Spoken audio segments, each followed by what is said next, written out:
வணக்கம். தமிழ் பேசும் மக்களின் உரிமை குரலான வீரகேசரியின் இரவு நேர பிரதான செய்திகள் வாசிப்பது சிக்கா ரவி, செய்தியாசிரியர் டி லூசியஸ். முதலில் தலைப்புச் செய்திகள். 77வது சுதந்திர தினத்தில் தமிழ் மொழி மூலம் இசைக்கப்பட்ட தேசிய கீதம், ஜனாதிபதி விசேட உரை.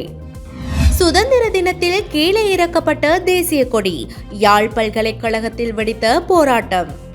மோட்டார் சைக்கிள் 4 லட்சம் ரூபாவாலும் முச்சக்கர வண்டி 6 லட்சம் ரூபாவாலும் அதிகரிக்கும். இலங்கையில் வீணாகிய நிலையில் 1623 மெட்ரிக் டன் உணவுப் பொருட்கள் உலக உணவு வேலை திட்டத்தால் வழங்கப்பட்டவை என தகவல். கொழும்பில் உயிரிழந்த வெளிநாட்டு சுற்றுலா பயணிகள் நச்சுவாயு காரணமா? போர் நிறுத்தத்துக்கு மத்தியில் தாக்குதல் நடாத்திய இஸ்ரேல், 50 பேர் பலி. உள்நாட்டு செய்திகள். இலங்கையின் 77வது சுதந்திர தின நிகழ்வு ஜனாதிபதி அனுரகுமார திசாநாயக்க தலைமையில் கொழும்பு சுதந்திர சதுக்கத்தில் இன்று பிரம்மாண்டமாக நடைபெற்றது. இந்நிகழ்வில் தேசிய கீதம் தமிழ் மொழியில் இசைக்கப்பட்டுள்ளமை விசேட அம்சமாகும்.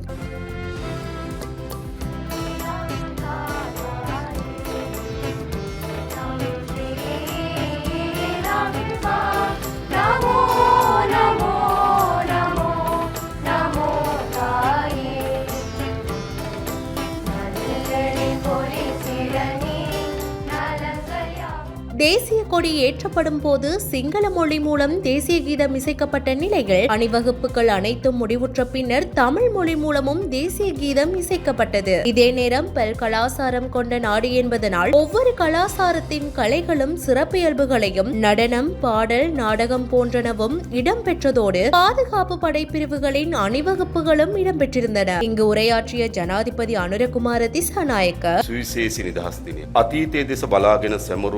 දිනයන් වෙනුවට මෙවර අපි නිදහස් දිනය සමරන්නේ අනාගතයේ දෙස බලාගෙන. උතුරේ දකුණේ නැගෙනහිර රට මැද ජනයා අනාගත පොහොසත් ශ්‍රී ලාංකීය රාජ්‍යයක් ගැන, නූතන ශ්‍රී ලාංකීය ජාතියක් ගැන එකාවන්ව සිහින දකින මොහොතකයි අපි අද නිදහස් දිනය සමරන්නේ. இதை நாட்டை அதிகமாக நேசிக்கும் மக்களின் உயிர் தியாகம், வியர்வை, ரத்தம், கண்ணீரால் இந்த நாட்டை எதிர்காலத்திற்கு இட்டுச் செல்லும் பொறுப்பு எம்மிடம் ஒப்படைக்கப்பட்டது போன்று எதிர்காலத்தில் அந்த கௌரவ பொறுப்பை உங்களிடம் ஒப்படைப்போம். ஆனால் இன்று 2025 பிப்ரவரி 4ஆம் திகதி 77 ஆண்டுகளுக்கு பிறகு காலனித்துவத்தில் இருந்து சுதந்திரம் பெற்று தேசிய சுதந்திரத்தை கொண்டாடும் உங்களுக்கு நான் ஒன்றை உறுதியளிக்க வேண்டும். நாங்கள் உங்களிடம் ஒப்படைக்க போகும் நாடு வரலாற்றால் எங்களிடம் ஒப்படைக்கப்பட்ட நாடாக அன்றி நீங்கள் உலக பிரஜையாக வாழ விரும்பும் பிரஜை என்ற உங்கள் கௌரவத்தை மதிப்பளிக்கும் மேம்பட்ட கலாசாரத்துடன் கூடிய ஒரு நாடாக அமையும். மேலும் மனித நாகரிகம் இதுவரை அடைந்துள்ள அறிவியல், தொழில்நுட்பம் மற்றும் அறிவுசார் சாதனைகள் இந்த இலங்கை நாட்டு பிரஜையாக அனுபவிப்பதற்கான உங்களது உரிமையை உறுதிப்படுத்தும் நாடாக அமையும் என்றார். 1948 பிப்ரவரி 4 වෙනිදා අපේ රටට අප වෙනුවෙන් තීරණ ගැනීමට අවශ්‍ය දේශපාලන නිදහසක් හිමි වුණා. ඉන්දියන් සාගරයෙන් වටු වූ මේ දූපත ස්වාධීන රාජ්‍යයක් ලෙස නැගී සිටීමට සැපරීම ආරම්භ කරන්නේ අද වැනි දවස. සුහාසක් වීරෝදාර මිනිසුන්ගේ ලේ කඳුළු දහදිය මතින් අද දක්වා අප පැමිණ සිටිනු. இதே நேரம் நாட்டின் ஏனைய பிரதேசங்களிலும் சுதந்திர தின நிகழ்வுகள் சிறப்பாக இடம்பெற்றிருந்ததோடு சிறப்பு நிகழ்வுகளும் இடம்பெற்றிருந்தன.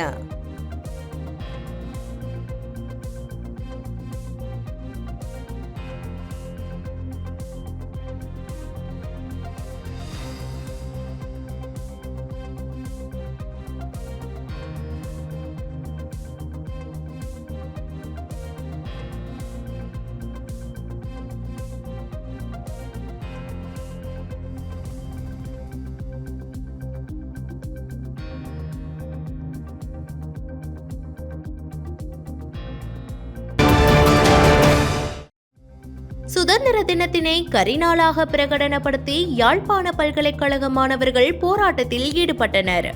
யாழ் பல்கலைக்கழக பிரதான வாயிலின் முன்பாக இன்றைய தினம் காலை 11 மணி அளவில் இந்த போராட்டத்தில் ஈடுபட்டனர்.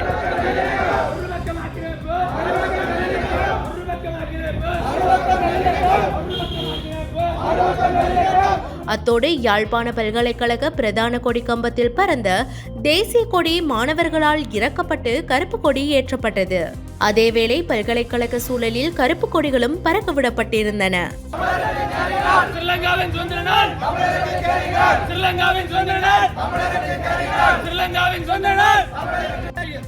ஆட்சி எத்தனை மாறியும் காட்சி மாறவில்லை. ஆட்சிகள் மாறியும் காட்சிகள் மாறவில்லை. ஆட்சிகள் மாறியும் காட்சிகள் மாறியும் ஆட்சிகள் மாறியும் காட்சிகள் மாறவில்லை. குரல்களை ராணுவ பலம் கொண்டு நசுக்குவதிலும் சிங்கள வன்முறை கும்பல்களின் வரியாட்டங்களுக்கு அனுமதி பத்திரம் அளிப்பதிலுமே நம்பிக்கை கொண்டிருக்கிறது. அதில் தற்போதைய தேசிய மக்கள் சக்தி முலாமிடப்பட்டுள்ள ஜேவிபி அரசும் விதிவிலக்கில்லை. சுயநிர்ணய அடிப்படையில் உரிமையின் அடிப்படையில் தனியான சுதந்திர தமிழின அரசை அமைப்பதற்கான வட்டுக்கோட்டை தீர்மானத்திற்கு 1977 ஆண்டு மக்கள் மகத்தான ஆணையை வழங்கியுள்ளனர். தங்கள் சுதந்திர வேட்கையை வெளிப்படுத்தியுள்ளனர். 1985 ஆண்டு திம்பு பேச்சுவார்த்தையின் பின்னர் தமிழர்களின் தாயகம் தேசியம் சுயநிர்ணய உரிமை கோட்பாடு ஏற்றுக்கொள்ளப்பட்டமையும் தீர்வுக்கான வழிகளில் முன்னேற்றம் காணப்படாமையினுடைய விளைவே தமிழர்களிடம் ஆயுத போராட்டம் கருக்கொண்டது என்பதும் இங்கு நோக்கத்தக்கது. புதிய வரி திருத்தத்திற்கமைய முச்சக்கர வண்டி மற்றும் மோட்டார் சைக்கிள்களை அதிக விலைக்கு விற்பனை செய்ய வேண்டி ஏற்படும் என வாகன இறக்குமதியாளர்கள் தெரிவித்துள்ளனர். இது தொடர்பில் சிலோன் மோட்டார் டிரேடர்ஸ் ஒழுங்கமைப்பின் தலைவர் என்ட்ரோ பெரேரா கருத்து தெரிவிக்கையில், 3 லட்சம் ரூபாவிற்கு விற்பனை செய்யப்பட்ட மோட்டார் சைக்கிள் ஒன்று இறக்குமதி தடை தளர்த்தப்பட்டதுடன் விதிக்கப்பட்ட வரி காரணமாக 7 லட்சம் ரூபாயாக அதிகரிக்கும் என குறிப்பிட்டார். அத்துடன் இறக்குமதி செய்யப்பட்ட முச்சக்கர வண்டி 6.5 லட்சம் ரூபாவால் அதிகரிக்கக்கூடும். அதே நேரம் 20 அல்லது 30 லட்சம் ரூபாவுக்கு காணப்பட்ட வாகனங்கள் 70 லட்சம் ரூபாய் வரைக்கும் அதிகரித்துள்ளது. இறக்குமதி தடை நீக்கப்பட்டதன் பின்னர் பல்வேறு வகையான வரிகள் அமுலாக்கப்படுகின்றன. இதன் காரணமாக வாகனங்களின் விலைகள் 160 முதல் 260% வரையில் அதிகரிப்பதாகவும் அவர் சுட்டிக்காட்டியுள்ளார். மேலும் தற்போதைய நிலையில் வாகனங்களை கொள்வனவு செய்வது தொடர்பாக பொதுமக்கள் தங்களது நிதி நிலைமைகளை கருத்தில் கொண்டே தீர்மானங்களை எடுக்க வேண்டும் என்றும் அவர் தெரிவித்துள்ளார். இந்த வரி அதிகரிப்பானது தற்போதைக்கு குறைக்கப்படாது என்று அரசாங்கம் தங்களிடம் தெரிவித்திருப்பதாகவும் சிலோன் மோட்டார் டிரேடர்ஸ் ஒழுங்கமைப்பின் தலைவர் என்ட்ரோ பெரேரா கூறியுள்ளார். நாட்டிற்கு புதிய கார்கள், முச்சக்கர வண்டிகள், மோட்டார் சைக்கிள்கள், பாரவூர்தி, பஸ் ஆகியவற்றை இறக்குமதி செய்யும் Toyota Lanka, Standards Motors, United Motors, Kia Motors, TVS Lanka, Lanka Ashok Leyland, David Peiris ஆகிய 24 நிறுவனங்கள் சிலோன் மோட்டார் டிரேடர்ஸ் ஒழுங்கமைப்பிற்குள் உள்ளடங்குகின்றமை குறிப்பிடத்தக்கது. அடுத்ததாக உணவு திணைக்களத்தின் கீழ் நிர்வகிக்கப்படும் வையாங்கோடை களஞ்சிய சாலைகளில் உள்ள 1623 மெட்ரிக் டன் உணவுப் பொருட்கள் மனித பாவனைக்கு ஒவ்வாதவை என சுகாதார திணைக்களம் சான்றளித்துள்ளதாக உணவு ஆணையாளர் உப்புல் சாந்தடி அல்விஸ் தெரிவித்துள்ளார். இந்த உணவுப் பொருட்கள் உலக உணவு வேலை திட்டத்தினால் வழங்கப்பட்டது என அவர் குறிப்பிட்டுள்ளார். இதன்படி அந்த பொருட்கள் தொடர்பில் சமூக வலுவூட்டல் அமைச்சு மற்றும் உலக உணவு வேலை திட்டம் ஆகியவற்றால் வழங்கப்படும் ஆலோசனைக்கமைய அடுத்த கட்ட நடவடிக்கை எடுக்கப்படும் என உணவு ஆணையாளர் உப்புல் சாந்தடி அல்விஸ் தெரிவித்துள்ளார். உலகளவில் புகைப்பிடிக்காதவர்களிடையே நுரையீரல் புற்றுநோய் அதிகரித்து வருவதாக சர்வதேச ஊடகங்கள் தெரிவிக்கின்றன. இங்கிலாந்தில் உள்ள லான்செட் சுவாச மருத்துவ இதழ் நடத்திய ஆய்வினூடாக குறித்த விடயம் தெரியவந்துள்ளது. அத்துடன் இந்த வகை புற்றுநோயால் பாதிக்கப்பட்ட நோயாளிகளின் எண்ணிக்கை 53%இலிருந்து 70% அதிகரித்துள்ளதாக குறிப்பிடப்பட்டுள்ளது. இந்த நோய் பெண்கள் மற்றும் ஆசிய மக்களிடையே அதிகமாக காணப்படுவதாக மேலும் தெரிவிக்கப்பட்டுள்ளது. கிளீன் ஸ்ரீலங்கா வேலை திட்டத்தின் கீழ் இலங்கையின் கழிவு முகாமைத்துவ கட்டமைப்பை மேம்படுத்துவதற்காக ஜப்பான் 565 மில்லியன் ரூபாய் நிதியுதவி வழங்கியுள்ளது. இது தொடர்பான புரிந்துணர்வு ஒப்பந்தம் ஜனாதிபதி அனுரகுமார திசாநாயக்க தலைமையில் இடம்பெற்றது. இந்த புரிந்துணர்வு ஒப்பந்தத்தில் ஜப்பானின் வெளிவிவகார நடவடிக்கை தொடர்பான பாராளுமன்ற உப அமைச்சர் சயாமா அகிகோ மற்றும் நிதி அமைச்சின் செயலாளர் மஹிந்த சிறிவர்தன ஆகியோர் கையொப்பமிட்டுள்ளனர். இந்த நிதியுதவி மூலம் மூலம் உள்ளூராட்சி மன்றங்களின் கழிவு முகாமைத்துவ கட்டமைப்பு மேம்படுத்தப்பட உள்ளது. சந்தையில் பற்றாக்குறையாக உள்ள உப்பை இறக்குமதி செய்ய தனியார் துறைக்கு அனுமதி வழங்கப்பட்டுள்ளதாக இலங்கை உப்பு உற்பத்தியாளர்கள் சங்கம் தெரிவித்துள்ளது. உப்பு பற்றாக்குறையை நிவர்த்தி செய்வதற்காக கடந்த டிசம்பர் மாதம் 30,000 மெட்ரிக் டன் உப்பை இறக்குமதி செய்ய அமைச்சரவை அனுமதி வழங்கியது. அதன்படி ஜனவரி 31ஆம் தேதி வரை அரசு துறைக்கு அமைச்சரவை அனுமதி வழங்கிய நிலையில் பிப்ரவரி 28ஆம் தேதி வரை குறித்த கால அவகாசம் நீட்டிக்கப்பட்டது. காலி ஹிக்கடுவை போலீஸ் பிரிவிற்குட்பட்ட நாரிகம கடலில் மூழ்கி உயிருக்கு போராடி கொண்டிருந்த 2 வெளிநாட்டு பிரஜைகள் ஹிக்கடுவை போலீஸ் உயிர்காப்பு பிரிவினரால் காப்பாற்றப்பட்டுள்ளனர். இந்த சம்பவம் நேற்று திங்கட்கிழமை காலை இடம்பெற்றுள்ளது. ரஷ்ய நாட்டைச் சேர்ந்த 26 வயதுடைய இளைஞனும் 25 வயதுடைய யுவதியுமே இவ்வாறு காப்பாற்றப்பட்டுள்ளனர். நாட்டில் முதல் முறையாக குரங்குகள் கணக்கெடுப்பை அரசாங்கம் முன்னெடுக்க உள்ளது. அதன்படி அனைத்து மாவட்டங்களிலும் இம்மாதம் 15 அல்லது 22ஆம் திகதிகளில் குரங்குகள் கணக்கெடுப்பு நடத்தப்பட உள்ளது. இதனை தென்னை பயிர்ச்செய்கை சபையின் தலைவர் சுனிமல் ஜெயக்கொடி நேற்று தெரிவித்தார். கடந்த ஆண்டு குரங்குகளினால் லட்சக்கணக்கான தேங்காய்கள் அழித்து நாசமாக்கப்பட்டமையினால் நாட்டின் பொருளாதாரத்தில் பாதிப்பு ஏற்பட்டுள்ளது. இதனால் அவசரமாக கணக்கெடுப்பு எடுக்க வேண்டிய நிலை ஏற்பட்டுள்ளது என அவர் குறிப்பிட்டார்.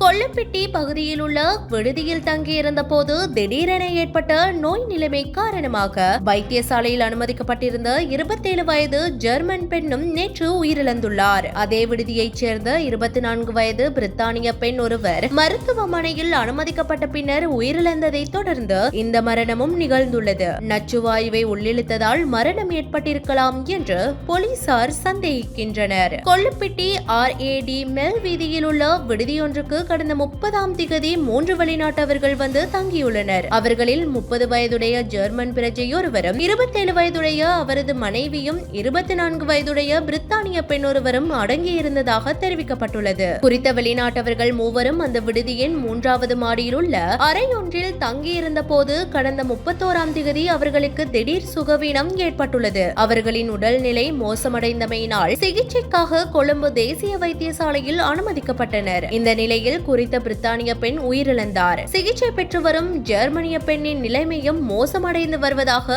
வைத்தியசாலை வட்டாரங்கள் தெரிவித்தன. இந்த சம்பவத்தை தொடர்ந்து குறித்த வெளிநாட்டவர்கள் தங்கியிருந்த அறைக்கு குற்றப்புலனாய்வு திணைக்கள அதிகாரிகள் சென்று விசாரணைகளை முன்னெடுத்ததுடன் குறித்த அறைக்கு சீல் வைத்தனர். அந்த அறைக்கு பூச்சிகளை கட்டுப்படுத்தும் வகையில் ஒரு வகையான வாயு விசிறப்பட்டிருந்தது. குறித்த வாயுவை பயன்படுத்திய பிறகு அந்த அறை 72 மணி நேரம் மூடப்பட்டிருக்க வேண்டும் என போலீசார் தெரிவித்தனர். அதற்கமைய உரியவாறு விடுதி ஊழியர்கள் நடவடிக்கை எடுத்திருந்த போதிலும் குறித்த 3 வெளிநாட்டவர்களும் அந்த வாயுவை சுவாசித்ததன் விளைவாக நோய்வாய்ப்பட்டிருக்கலாம் என போலீசார் சந்தேகம் வெளியிட்டுள்ளனர். இந்த நிலையில் தொடர்புடைய விடுதியில் தங்கியிருந்த 18 வெளிநாட்டு சுற்றுலா பயணிகள் பாதுகாப்பு கருதி வேறு இடத்துக்கு மாற்றப்பட்டுள்ளதாகவும் போலீசார் தெரிவித்துள்ளனர். இந்நிலையில் வெளிநாட்டினரின் ஒருவரான 27 வயது ஜெர்மன் பெண்ணும் நேற்று உயிரிழந்துள்ளார்.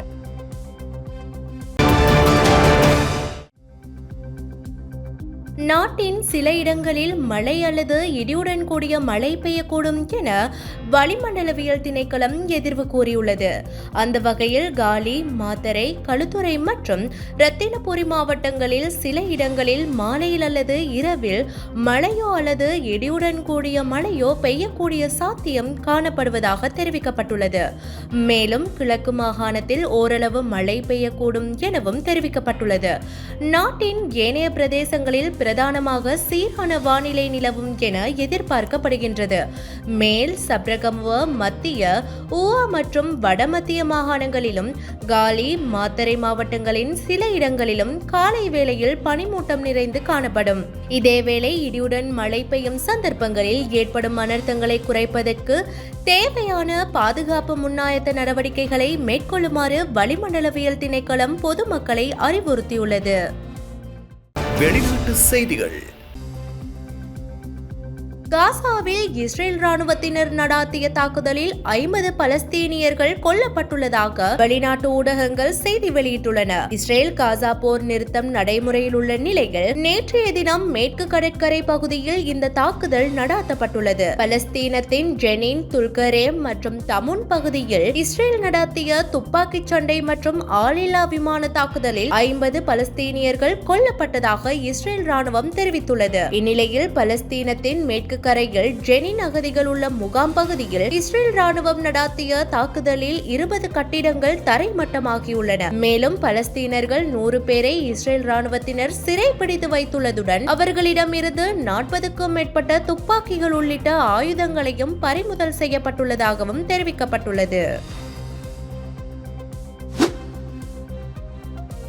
கனடா மற்றும் மெக்சிகோ மீது விதிக்கப்பட்ட வரிகளை தற்காலிகமாக இடைநிறுத்துவதாக டொனால்ட் ட்ரம்ப் தெரிவித்துள்ளார். அவர் தனது வலைதள பதிவில் இதனை குறிப்பிட்டுள்ளார். இதன்படி இந்த இரு நாடுகளுக்கும் இன்று முதல் அமுல்படுத்த திட்டமிடப்பட்டிருந்த 25% வரி ஒரு மாதத்திற்கு இடைநிறுத்தப்பட்டுள்ளதாக வெளிநாட்டு ஊடகங்கள் தெரிவிக்கின்றன. எல்லை பாதுகாப்பை மேம்படுத்தவும் போதைப் பொருள் கடத்தலை தடுக்கவும் நடவடிக்கை எடுக்க மெக்சிகோவும் கனடாவும் ஒப்புக்கொண்டதை தொடர்ந்து இந்த தீர்மானம் மேற்கொண்டுள்ளதாக குறிப்பிடப்பட்டுள்ளது. அமெரிக்க ஜனாதிபதி டொனால்ட் ட்ரம்ப் சீனா, மெக்சிகோ மற்றும் கனடா ஆகிய நாடுகளிலிருந்து இறக்குமதி செய்யப்படும் பொருட்களுக்கு வரி விதிக்கப்படும் என அறிவித்ததனை அடுத்து ஆசிய பங்குச்சந்தைகள் வீழ்ச்சியடைந்துள்ளன. இதன்படி ஜப்பான், தென்கொரியா ஆகிய நாடுகளின் பங்குச்சந்தையின் குறியீடுகள் சரிவை வெளிப்படுத்தியுள்ளதாக வெளிநாட்டு ஊடகங்கள் தெரிவிக்கின்றன.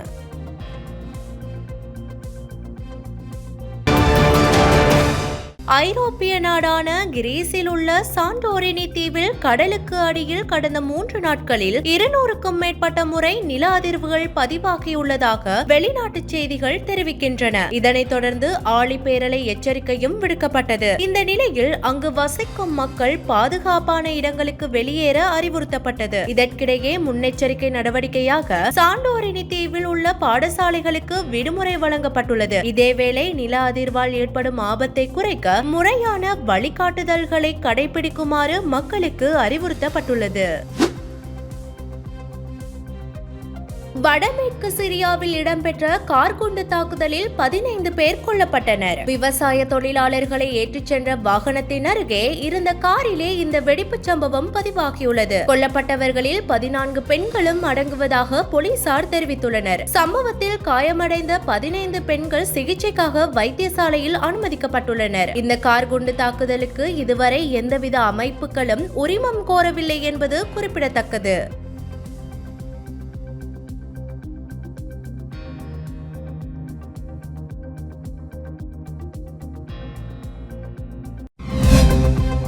இன்றைய நாணய மாற்று விகிதம்